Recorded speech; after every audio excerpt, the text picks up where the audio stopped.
Welcome to Astrology Tonight TV, astrologytonighttv.com.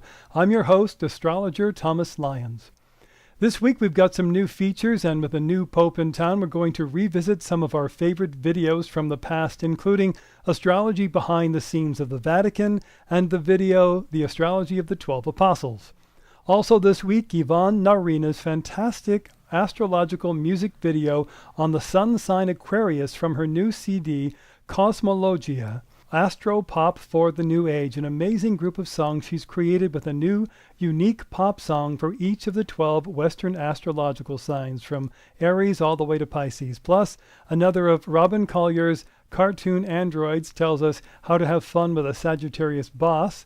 Christina Adolfsson delivers her latest Energy in the Sky astro maps for the coming week, as well as celebrity birthdays with the help from the wonderful comedy birthday song It's Your Birthday and You're Still Stupid from singer-songwriter Bob Lyons.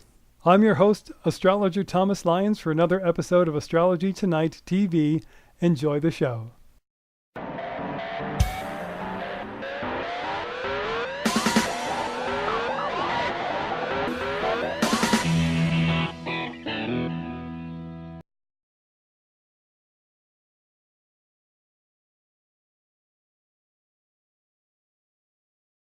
Hi, I'm Jessie, one of Robin Collier's Android research assistants. Robin has asked me, ordered me, to provide you some help dealing with your Sagittarian manager. So how do you know if he or she is a Sag? Here are some clues. She was born between November 23rd and December 21st. She is optimistic, cheerful, honest, gregarious, and giving. Even at 7 on Monday morning. Arg. What's the best way to succeed with a Sagittarius boss? Take care of all the details for her. You see, there is a problem with Sagittarius bosses. They're never there. Your Sag boss is generally unavailable. She's in another city, another country, on the way to an airport, or even lost in a book. See it philosophically, her absence is one reason she's fun to work for. Usually there's little formality in the office environment. If there's a problem, you can go directly to her, as soon as she gets back to the office. She will listen, and even come up with a truly creative solution. There's little competitiveness, no paranoia that you're after her job, and she easily delegates, as she trusts you. Therefore, never lie to her. You'll have a nice expense allowance and she won't nitpick your timesheet. What's the price of all this? First, you must learn to communicate at a distance. Even if she's not there, she still wants to know what's happening. Check your voicemail and email often for updates, and keep her updated. Second, be detail-oriented, because Sag is not. Take care of the tedious stuff like setting up her meetings, directing the paperwork flow, etc. Third, handle all financial matters. Left to herself, she would have a departmental budget that would give all the Virgos in accounting heart failure. It's up to you to keep her out of trouble. Fourth, do the talking. Sag is a great communicator, but she can be blunt. Let's say amusingly tactless, and sometimes forgets her boss's name. Be ready to be the presenter, after you have gone over what she wants to say. When it's time for your raise, have the HR form already filled out, and needing only her signature.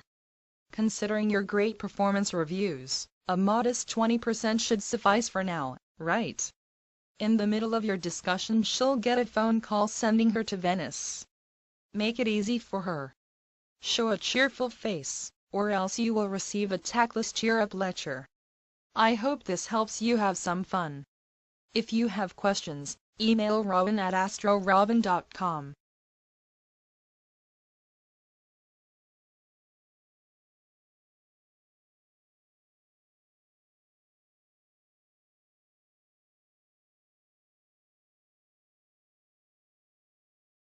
The planet Uranus, the planet of revolutions and a radical new direction for the Vatican. Astrology behind the scenes in the Roman Catholic Church.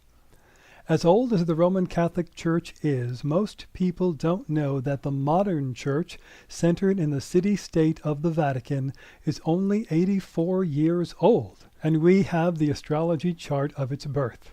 Actually, there are at least 3 critical astrological charts involved with the birth of the modern church. You see, after the fall of the old Roman Empire, what eventually over centuries became modern Italy was ruled by a number of different forces and governments, most notably the Roman Catholic Church and its leadership. But when the powers that wished to unite Italy ran into military resistance in the mid-1800s from the supporters of the Catholic Church and the papacy, it led to a stalemate that lasted just over 58 years, or as we astrologers say, for 2 complete cycles of the weighty planet Saturn. The first critical astrological chart is for the event of the capture of Rome in the year 1870. Once that event occurred, and the astrological moment had been captured in space and time, the city of Rome was no longer under papal control. Used to getting their way throughout history, the leaders of the ancient church refused to acknowledge the new Italian state and resolutely held to this inflexible position until what astrologers call the second Saturn return of the event of the capture of the city of Rome by the unification movement.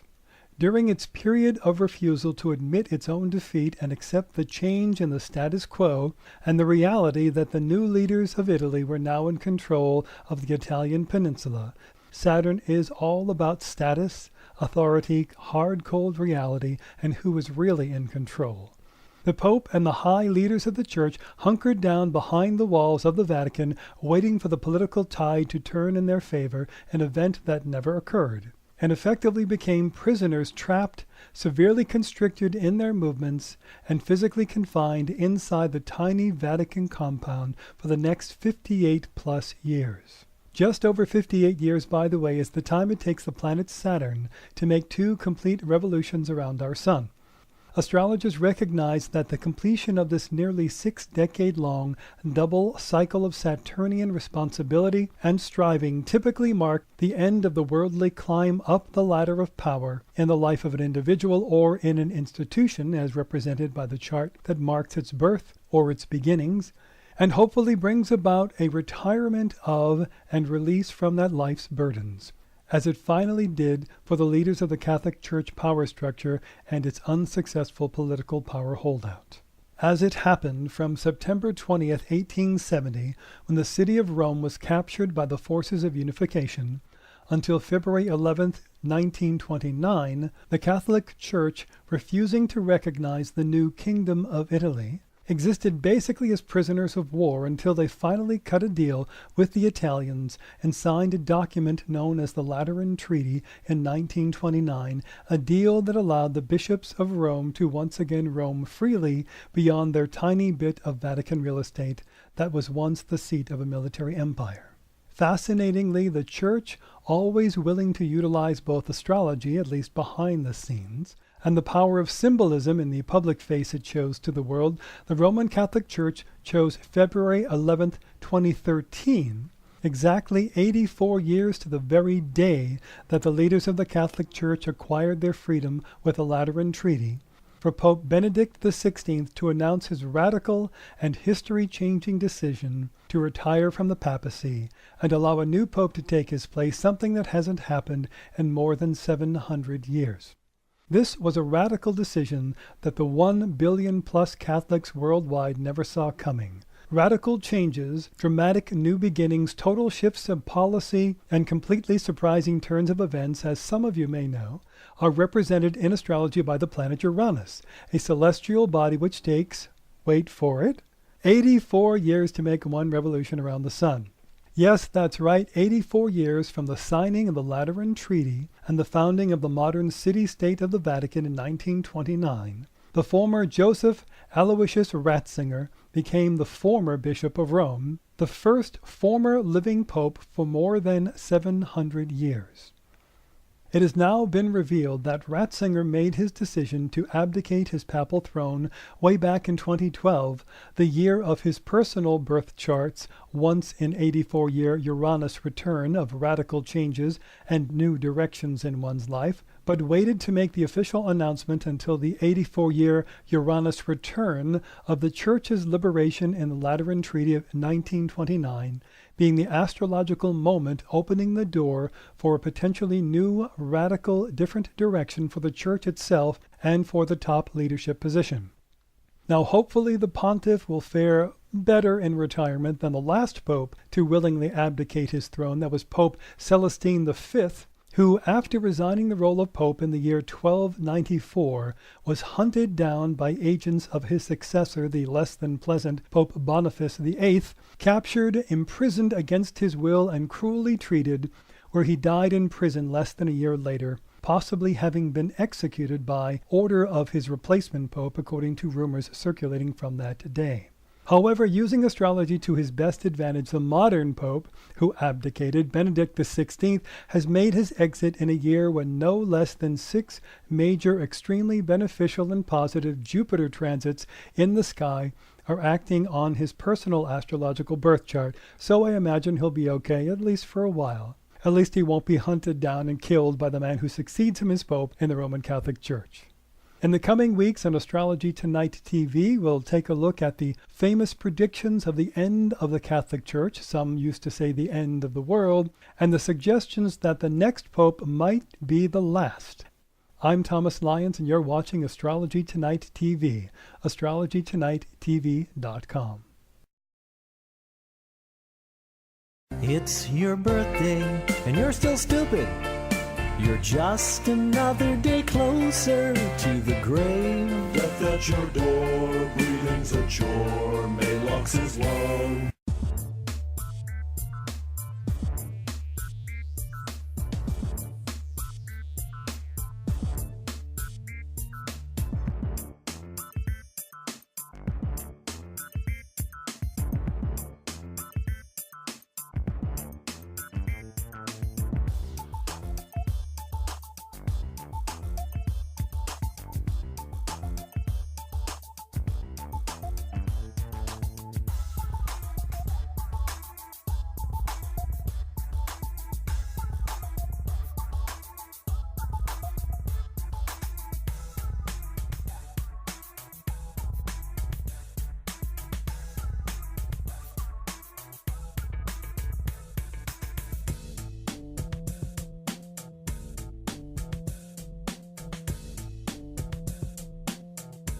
It's your birthday, and hey, let's face it, you're dumb. Dumb, yes you are dumb, incredibly dumb. Dumb, dumb, dumb, dumb, dumb, dumb, dumb, dumb. Happy birthday!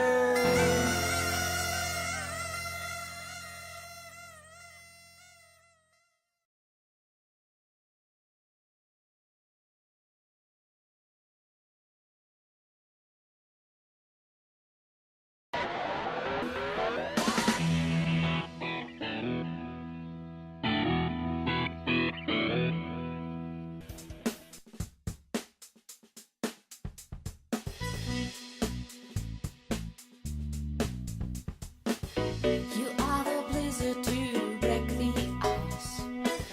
Your revolutionary energy destroys the old like the storm to Bastille.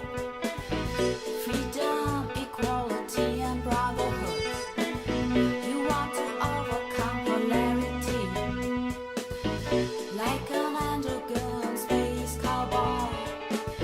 You travel into cosmic spheres, far beyond the mind's capacity. And if you run to a house, something strange will happen. Burst the chains and cause will rule the world.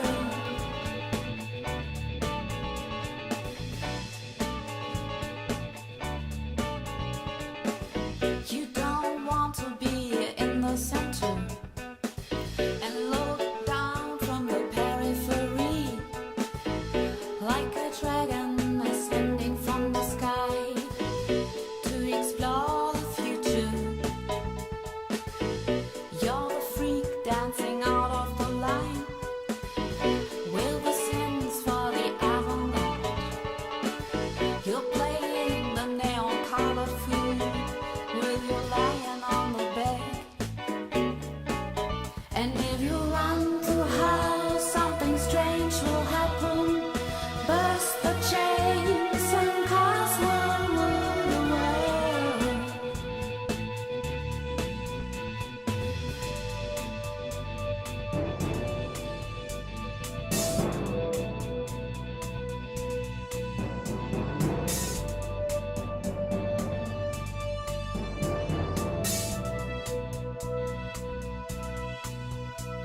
Society and groups in the 11th house share the experience to be aware.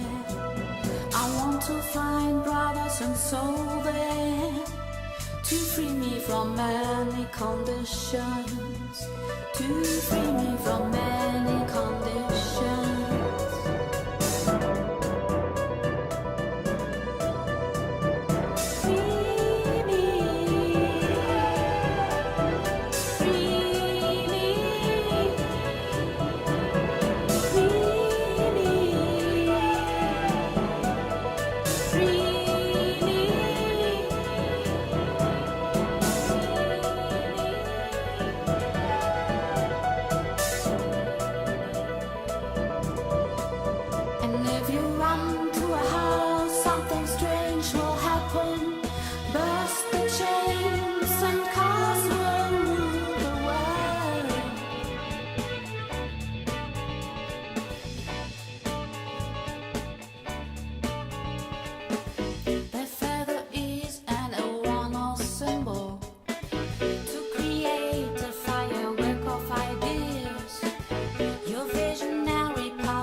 You're watching Astrology Tonight TV, astrologytonighttv.com.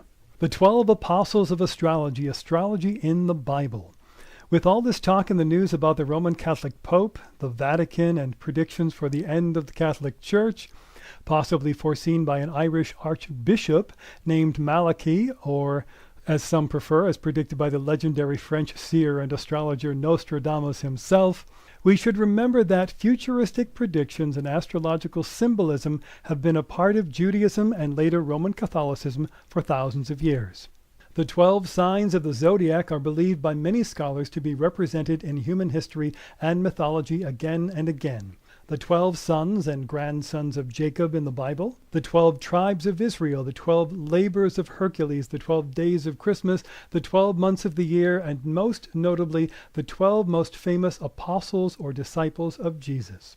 In fact, one of the most popular ways of drawing up an astrological birth chart in Western astrology is by using the Placidus house system, a way of dividing up the sky in astrology that was developed and used by the Italian Catholic monk Placidus de Titus in the 17th century.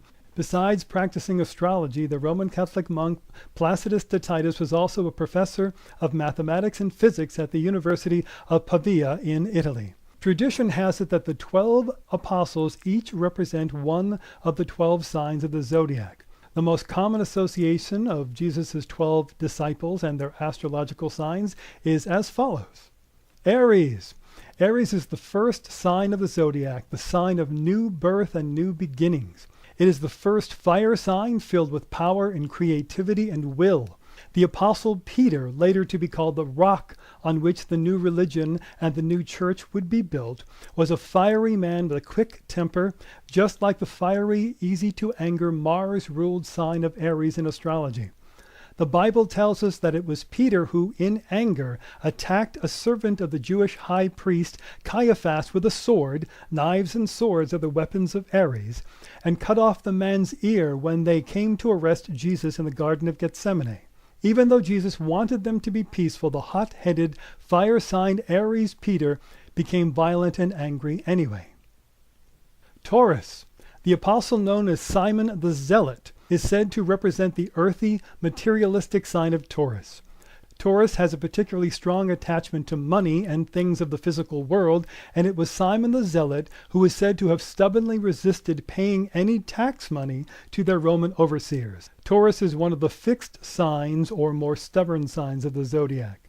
Jesus had to overrule Simon the Zealot by directing him to hand over the money that bears the face of the Roman Caesar, saying, "Render unto Caesar what is Caesar's." Gemini. The apostle, historically called James the Lesser, was said to be an excellent speaker, preacher, and orator. Gemini is the first of the mental or air signs, and it rules human speech, talking, writing, and intellectual analysis. This apostle is famous for being slow to accept the idea, the mental air sign idea, that Jesus was their Messiah, whilst still being involved with Jesus and his mission. Gemini, the zodiac sign of the twins, is known for juggling more than one way of looking at things, and is the sign most often to be said of two minds about almost anything.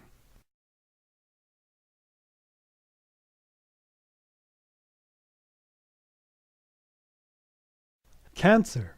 Cancer is the first of the deeply emotional water signs, and the apostle Andrew is said to have been a fisherman, one who makes his living on the water, who, when he first comes upon Jesus, runs to his family member — Cancer is the sign of the home, mother, and the family — to tell him that they may have found the Messiah. Cancer is often more self-doubting and uncertain than other astrological signs, though generally quite loyal, making the people they spend their time with emotionally members of their extended families. Leo. The determined fire sign of Leo is ruled by the bright, shining sun, and confidence, a sunny disposition, and a strong sense of self are characteristic of the Leo energy. The apostle, known historically as John the Beloved, is said to be the Leo of the disciples of Jesus. Leos have a strong need to be noticed and admired, and it is actually John himself who declared in his New Testament writings that he was the apostle that Jesus loved above all the others. Leos also have a great flair for the dramatic, and tradition tells us that the vivid, elaborate, over-the-top scenes of the book of Revelations, also called John's Revelation, were the larger-than-life dreams and visions of the Apostle John. Virgo. Virgos are the grounded, practical, and calculating earth sign of astrology. Virgos like to check their facts and figures and make sure everything adds up before they make a call or a judgment. The Apostle Philip is believed to have been the Virgo of the apostles, one of the dedicated servants of the cause. Virgo is the sign of hard work and service to others, and is the one who compared the signs of the coming Messiah from Hebrew scripture and analyzed in Virgo-style detail before drawing the conclusion that Jesus was who he claimed to be.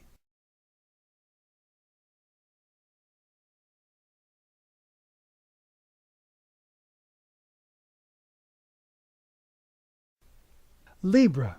The apostle known as Bartholomew and also as Nathaniel is the Libra of the zodiac.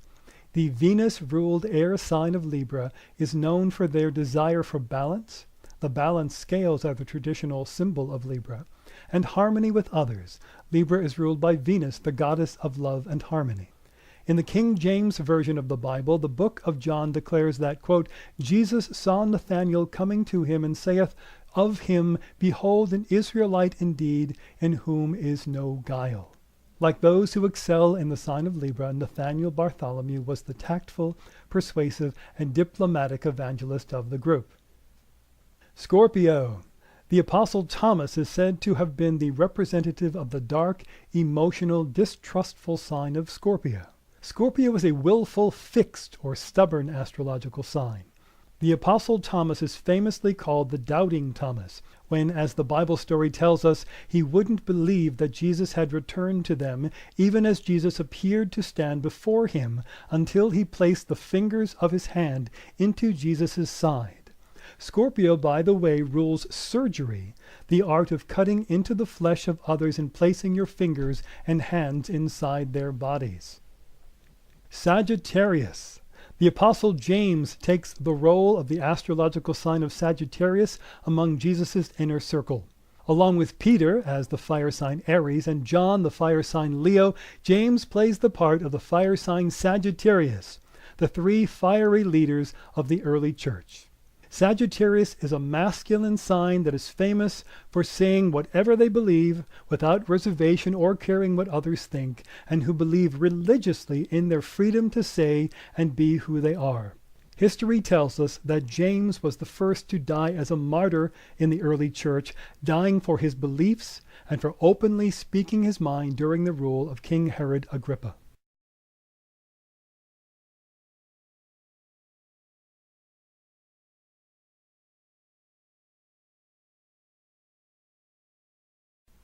Capricorn. The Apostle Matthew was the tax collector for the Roman government, the only one of the 12 apostles whose career had him working for the Romans, who were the dominant ruling establishment of the day. Saturn rules the old goat called Capricorn. It is the hard-working and practical earth sign that works with the limitations of structure to reach their goals.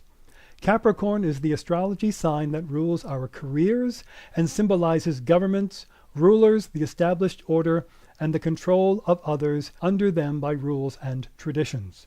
Famously stoic under pressure, Capricorn desires respect, and, whether they wanted to or not, those the Apostle Matthew visited in the role of Roman tax collector had little choice but to respect his office and give him, as representative of the ruling government, whatever he demanded of them.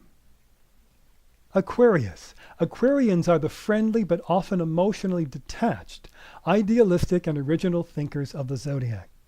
Thaddeus, also known as Jude or Judas, not to be confused with the often reviled Judas Iscariot, is the Aquarian amongst the apostles. Ruled by Uranus, Aquarians are independent, progressive thinkers, and Thaddeus Jude is said to have been the apostle most concerned with the lot of his fellows in the community at large. Aquarius is concerned with the collective as opposed to the individual needs. As a strong-minded air sign, Thaddeus is remembered for drilling Jesus for the details at the legendary Last Supper. Pisces. Judas Iscariot, the one who we are told betrayed Jesus, leading to Jesus becoming a martyr on the cross, comes in as the Pisces of the original 12 apostles. Pisces rules the 12th house in Western astrology, the place in our birth chart that marks hidden enemies and betrayal by those we thought we could trust.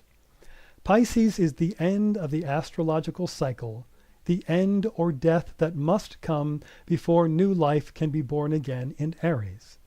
And it is Judas's actions in the Bible that lead to the death of Jesus and, we are told, rebirth that completes the story of the life of Jesus of Nazareth. On the darker side of Pisces, the deeply emotional water sign can sometimes symbolize giving up on life and on this physical existence, and in extreme cases, even the act of suicide. Judas Iscariot, tradition tells us, felt excruciating remorse after his betrayal of Jesus, and we are told committed suicide by hanging himself to death on a tree. The higher side of Pisces represents going to a higher physical plane, where one leaves the pain and suffering of the physical reality behind and, as a soul, dives back into the pool of everlasting life, which is what the Christ story tells us happened to Jesus and those apostles whose death came after his. The Bible is dotted with astrological references, including those of the 3 kings, or 3 wise men, said to have been astrologers from the East, who followed the signs in the heavens in order to discover the newborn Jesus, who tradition says gave birth to the great age of Pisces, now finally ended and giving way to the age of Aquarius for mankind. In upcoming shows, we'll take a closer look at the Roman Catholic Church today and the implications of the use of astrology by those at the highest levels of the Vatican. This is your host, Thomas Lyons, astrologer for Astrology Tonight TV. For more information about your own birth chart and what might be coming up for you in your future, you can go to our website, astrologytonighttv.com. and arrange for a personal, professional astrology reading for yourself or a loved one, or you can order your own personalized astrological chart and predictive transits that can be emailed directly to you anywhere on the earth. I'm Thomas Lyons, and you're watching Astrology Tonight TV, astrologytonighttv.com, right here on YouTube.